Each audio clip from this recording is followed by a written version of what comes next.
आप सभी लोगों का स्वागत है फिर से एक बार रिदवान क्रिक जोन में। आशा करता हूँ आप सभी लोग सही सलामत होंगे। तो चलिए शुरू करते हैं आज का वीडियो, जो कि जबरदस्त मुकाबला देखने को मिला है और जो चाहिए था, अगर आप देखें तो मुंबई इंडियंस को भी जबरदस्त चाहिए था कि कैसे वापसी करते हैं, भले ही 3 मैचेस क्यों ना बाकी रहे, आप दूसरे के मैचेस भी आप खराब कर सकते हैं। वही सनराइजर्स हैदराबाद के लिए भी वही था कि आप यहां से 2 अंक बहुत ही महत्वपूर्ण था, जहां से अर्जित करने के बाद आपके लिए थोड़ा बहुत राह आसान हो जाता कि आप प्लेऑफ के लिए आसानी से पहुंच सकते थे। लेकिन वहां पे अगर देखें तो टॉस, हालांकि मुंबई इंडियंस ने जीता, टॉस जीतकर पहले गेंदबाजी का फैसला किया। थोड़ा बहुत ऐसे लगा कि शायद अब बल्लेबाजी करने के लिए उनके मजबूत जो पक्ष है उनको उसके हिसाब से करने के लिए दिया सनराइजर्स हैदराबाद को पहले बल्लेबाजी करवाना, यानी कि अपने आप को चुनौती और भी देना है। और यही बात अगर आप देखें तो एक बदलाव भी किया था। आज अंशुल कंबोज को, जबरदस्त एक गेंदबाज है, तो आज उनको डेब्यू करवाया मुंबई इंडियंस की तरफ से। और भले भले ही अगर आप देखें तो गेंदबाजी उतना नहीं था, दो ही विकल्प के साथ उतरे ओवरसीज खिलाड़ी, जहां पे टीम डेविड एक था, नुआन तुषारा, आज जरा क्वेटजी का भी जगह नहीं था। तो एक अच्छा बात है कि आप इंडियंस के ऊपर थोड़ा बहुत आप टेस्ट करना चाह रहे हैं, आप थोड़ा बहुत मौका देना चाह रहे हो। बैटिंग लाइनअप में कोई बदलाव नहीं था, जो थोड़ा बहुत देखे तो अच्छा खासा ही विकल्प आजमाया। लेकिन दूसरी तरफ अगर देखें तो सनराइजर्स हैदराबाद का भी वैसा ही कुछ था। मयंक अग्रवाल की वापसी हुई अनमोलप्रीत सिंह के जगह पे, जो कि एक अच्छा विकल्प आज ढूंढा, जो कि अच्छा बात था। लेकिन दूसरी तरफ देखें तो गेंदबाजी में भी वही प्लेइंग 11 के साथ उतरने को देखे, और वही नटराजन, भुवनेश्वर कुमार, पैट कमिंस और वही उसी गेंदबाजों के साथ उतरे। जबकि शुरुआत में कुछ खास शुरुआत नहीं थी। अगर आप देखें तो हैदराबाद की अगर शुरुआत की बात करें तो नुआन तुषारा, बुमराह ने जबरदस्त गेंदबाजी की। स्पेल्स, पहले स्पेल्स में देखें तो शुरुआती क्षण में थोड़ा बहुत दिक्कत में डाले ट्रेविस हेड को भी और वही अभिषेक शर्मा को भी। लेकिन उसके बाद जो धमाकेदार पारी की शुरुआत की और जबरदस्त शुरुआत किया दोनों ही बल्लेबाजों ने। पहले अंशुल कंबोज ने जो अपना पहला ओवर किया था, वहां पे पूरी तरीके से छक्के भी लगाए, चौके भी जरे। लेकिन फिर नुआन तुषारा फिर थोड़ा बहुत गेंदबाजी अच्छा किया। चौथे ओवर में जाकर जसप्रीत बुमराह को गेंदबाजी करने के लिए लाए। वहां पे थोड़ी बहुत मुझे समझ से परे लगा कि आप सेटल होने को क्यों दे रहे हैं बल्लेबाज, जो आज ओपनिंग करने आए थे ट्रेविस हेड और अभिषेक शर्मा। आप चाहते थे कि पावर प्ले में दोनों ही बल्लेबाजों को चटकाए। हालांकि देखा तो अंशुल शर्मा ने वो कारनामा कर ही दिया था, अपना डेब्यू विकेट ले ही लिया था इस आईपीएल में, जहां पे ट्रेविस हेड का जबरदस्त, जहां पे छक्के चौके मार रहे थे। और वहीं पे जिस गेंद पे बोल्ड किया, आगे गेंदबाजी कर वहां पे बोल्ड हो गए, और वहां पे ही वही गेंद नो बॉल था। उसके बाद अगली गेंद फिर से एक और बार नो बॉल। वहां पे थोड़ी बहुत समझ से अगर देखें तो उतना खास एग्जीक्यूट नहीं कर पाए अंशुल कंबोज। और वही ये स्वाभाविक था, क्योंकि आप के डेब्यूटेंट थे, ये मुकाबला खेल रहे थे। और वहीं पे आज थोड़ा बहुत, क्योंकि ट्रेविस हेड जैसे दिग्गज बल्लेबाज आपके अगर सामने हो, वहां पे नोबल पे आउट कर दे और उसके बाद भी मौका मिले, तो आप देखने को चाहते हैं कि आप बड़ा स्कोर बनाएंगे और आपके ऊपर थोड़ा बहुत दबाव डल जाता है अपने आप ही। लेकिन वहां पे बुमराह ने जो जबरदस्त 2 ओवर किए थे पावर प्ले में, अच्छी खासा किए थे ओवर्स। पावर प्ले में स्पिनर्सों को इंट्रोड्यूस नहीं करवाया, और पावर प्ले के बाद हार्दिक पांड्या खुद आया पावर प्ले में। हालांकि एक विकेट से चटकाया जसप्रीत बुमराह ने, जो अभिषेक शर्मा को क्या जबरदस्त स्विंग, आज स्विंग मिल रहा था। आज पिच थोड़ा बहुत अलग से खेल रहा था, वही जो कोलकाता के साथ जो मैं पिच खेला था वैसे ही कुछ आज रवैया अपनाए उस इस पिच ने भी, जहाँ पे अच्छा खासा स्विंग तेज गेंदबाजों के लिए मददगार था। स्विंग और बाउंस देखने को मिल रहे थे, और थोड़ा बहुत स्पिनर्सों के लिए भी मददगार साबित हो रहा था। अच्छा खासा टर्न देखने को मिल रहा था। वही एक बाद में देखे तो अभिषेक शर्मा सिर्फ 11 ही रन बनाकर आउट हो गए। फिर हेड का एक और बार अंशुल कंबोज ने ही चलता कर दिया था, थर्ड मैन के हाथों कैच दे बैठे थे, वहां पे कैच छूटा नुआन तुषारा के हाथों से। फिर देखे तो ज्यादा समय नहीं किया, चावला को ने ही चलता किया, 2 बार जीवनदान मिला। उसके बाद 48 रन बनाए 30 गेंदों में। लेकिन आज वो पारी नहीं खेल पाए जो अमूमन जाने जाते हैं, जो तेज तर्रार पारी। हालांकि 30 गेंदों में 48 रन 160 की स्ट्राइक रेट से खेला। लेकिन वही देखे तो आज वो आक्रामक रवैया अपनाए, लेकिन फिर भी देखे तो वो धमाकेदार जो पारी आक्रामक रवैया अपनाते थे वो नहीं आजमा पाए।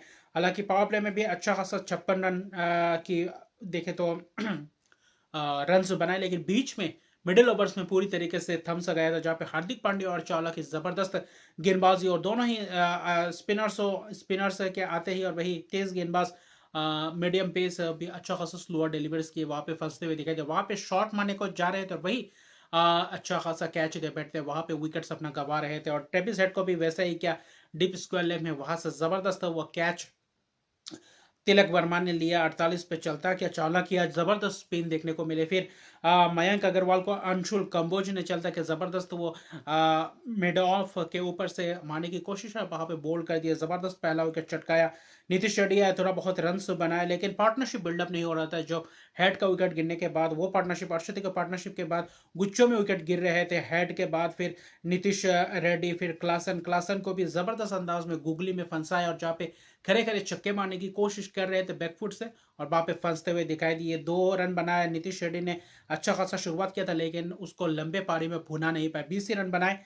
फिर मार्को यंसन फिर से हो रही है, हार्दिक पांड्या ने जबरदस्त गेंदबाजी की, बोल्ड किया, थोड़ी बहुत उनको स्लोअर डिलीवरीज में फंसाया। शाहबाज अहमद को भी चलता है कि आज स्लोअर डिलीवरी का अच्छा खासा मिश्रण किया हार्दिक पांड्या ने, और अच्छा खासा पिछले मैच से अच्छा खासा गेंदबाजी में परफॉर्म कर रहे हैं, और 4-4 ओवर्स डाल रहे हैं अच्छा खासा। दोनों ही गेंदबाजों ने पूरी तरीके से स्थिति को संभाल लिया, और बीच में रन्स बनने ही नहीं दिए। जहां पे देखें तो करीबन 90 पे 3 था, 136 पे 8, लगभग 40-45 रनों के बीच बीच देखे तो 6 विकेट गंवा चुके थे, और वहां पे पूरी तरीके से दिक्कत में थी। पैट कमिंस आए, कप्तान ने आज थोड़ी बहुत आक्रामक रवैया अपनाया, और आखिर में जो थोड़े बहुत रन बढ़े वो कप्तान के बल्ले से आए। 17 गेंदों में 35 रन की नाबाद पारी, जिसमें 2 छक्के 2 चौके थे, और बहुत ही अहम पारी थी। उसके बदौलत 173 तक पहुंचा। और मुझे थोड़ा बहुत सनवीर सिंह, जो अमूमन देखे तो उनको इम्पैक्ट प्लेयर के तौर पर लाया आखिर में, जब 7-8 विकेट गए थे, और मुझे थोड़ा बहुत समझ से परे लगा, क्योंकि आप मयंक मरकंडे को यूज कर सकते थे इस पिच में, जबकि आपके पास सिर्फ शहबाज के अलावा बाकी कोई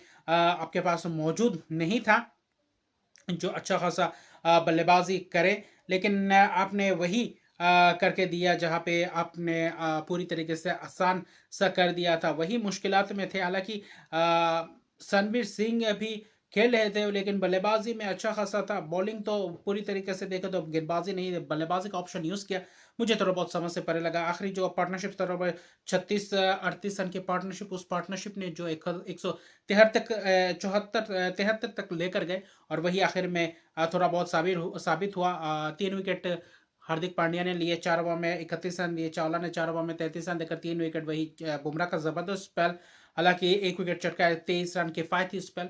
लेकिन जो चेज था 174 रन का चेज, ऐसा लग रहा था कि शायद आखिरी 5 ओवर में, हालांकि रन लिए थे 50+ रन ले लिए थे, वरना ये ऐसा लग रहा था 120-25-30 के अंदर ही समेट सकते थे। लेकिन सबसे बड़ी बात है कि वहां पे अच्छा खासा कप्तानी किया, बाद में वापसी करवाई, कप्तान ने अच्छा खासा विकल्प चुना हार्दिक पांड्या ने। वही दूसरी तरफ देखे तो 174 का लक्ष्य ऐसा था, थोड़ा बहुत पेचीदा सा ना बना दे, पावर प्ले को अच्छी तरीके से यूटिलाइज करना था। शुरुआत में ईशान किशन और रोहित शर्मा अच्छा खासा शुरुआत कर रहे थे, क्योंकि अभिषेक शर्मा की जगह पे एक देखे तो उनको तो यूज कर दिया था रणवीर सिंह को। उसके बाद तो आप इम्पैक्ट प्लेयर के तौर पे गेंदबाजी का इस्तेमाल नहीं कर सकते थे, इसलिए नीतीश रेड्डी आपका विकल्प था। गेंदबाजी में 6 ही विकल्प का इस्तेमाल किया, जहाँ पे मार्को यंसन शुरुआत की, और खास शुरुआत नहीं की, भुवनेश्वर कुमार को भी अच्छा खासा रन दिए थे दोनों ही बल्लेबाजों ने। लेकिन लेग बाइज एक्स्ट्रा रन आ रहे थे पहले 2 ओवर में, उसके बाद मैच को खींचा। उसके बाद पावर प्ले में अगर आप देखें तो दूसरे ओवर में जो मार्को यंसन ने गेंदबाजी की, थोड़े बहुत अंदर आती हुई गेंदबाज पे आखिर में गिर कर बाहर चलती हुई, वहां पे अच्छी खासी बैट किया आउटसाइड एज। ईशान किशन को 9 रन बनाए। रोहित शर्मा भी वैसे ही फंसते हुए दिखाई दिया। कमिंस ने 1 ओवर अपने आप को दिया, चौथे ओवर को में लाए थे अपने आप को, और वही विकेट से चटकाया रोहित शर्मा को। टॉप पे चला गया, जहाँ पे उसके बाद सूर्य कुमार आया। सूर्य कुमार को 4 गेंद जबरदस्त अंदाज में बैट किया, आउटसाइड ऑफ स्टार में जबरदस्त स्विंग देखने को मिला और बाउंस देखने को मिला। फिर अगले ओवर में भुवनेश्वर कुमार ने भी विकेट चटकाया। नमन धीर को स्टेप बढ़ के मिड ऑफ के ऊपर से स्ट्रेट छक्का लगाने की कोशिश में थे, वहां पे 0 पे चलता बने, और टॉप 3 बल्लेबाज 31 पे 3 विकेट गिर चुके थे, वहां पे हलचल मच चुका था। वहां पे सूर्य कुमार यादव और तिलक वर्मा थोड़े बहुत दिक्कत में दिख रहे थे। लेकिन उसके बाद आखिरी जो पावर प्ले का ओवर था, वहां पे पैट कमिंस को पूरी तरीके से तंग करते हुए दिखाई दिए तिलक वर्मा, वही सूर्य कुमार यादव चौके छक्कों की बारिश कर दिए थे, और उसी ओवर में आए थे 16 रन, और उसके बाद रन आते गए। मार्को यानसन एकदम से पूरी तरीके से फीके दिखे, उतना खास गेंदबाजी नहीं, 22 रन दिए। अगले ही ओवर में पावर प्ले में अच्छा खासा घटा था, 3 विकेट चटकाए थे, लेकिन पावर प्ले के बाद पूरी तरीके से मुंबई इंडियंस ने डोमिनेट करना शुरू किया। सूर्य कुमार यादव और तिलक वर्मा छक्के, स्क्वायर लेग के ऊपर से मिड विकेट के ऊपर से चौके छक्के की बारिश शुरू कर दी। तिलक वर्मा ने भी उस साझेदारी अहम साझेदारी निभाई और आखिर में यह मैच जितवा गए। और जहां पे सूर्य कुमार यादव की शतकीय पारी 102 रन और ये दूसरा शतक इस आईपीएल में, और आईपीएल में जबरदस्त परफॉर्मेंस करे। और अभी फिलहाल टी20 वर्ल्ड कप से पहले भले भले ही मुंबई इंडियंस आउट हो चुकी है इस टूर्नामेंट से, लेकिन आपके पास मौका है कि अपने आप को फॉर्म में बरकरार रखे। और सिर्फ 51 गेंदों में 102 रन, जबरदस्त पारी, 6 छक्के 12 चौकों की मदद से, जबकि उनके साथ साथ निभाया तिलक वर्मा ने भी 37 रन बनाए 32 गेंदों में। अच्छा खासा पारी था, उतना रन चाहिए नहीं था, जो वापसी करवाए पैट कमिंस और वही मार्को जेनसन को पूरी तरीके से आरे हाथों लिया। फिर नटराजन को भी, नीतीश रेड्डी ने बीच में अच्छा खासा गेंदबाजी की थी, लेकिन उनको भी थोड़ा बहुत आरे हाथों लिया और आखिर में सिर्फ मारते ही गए, चले गए और वापसी करने का मौका ही नहीं दिया। और 15वें ओवर में जाकर एक स्पिनर्स था जहाँ पे शहबाज अहमद ने की थी, एक ओवर में 11 रन दिए थे, लेकिन वो थोड़ा बहुत देर हो गए थे। और आप मयंक मरकंडे को आज यूज कर सकते थे बीच में, लेकिन आप वही इंपैक्ट प्लेयर के तौर पर बल्लेबाज को लाए और वही मिस कर गए। दोनों ही मैच में आप मयंक मरकंडे को नहीं खेले, एक अच्छा खासा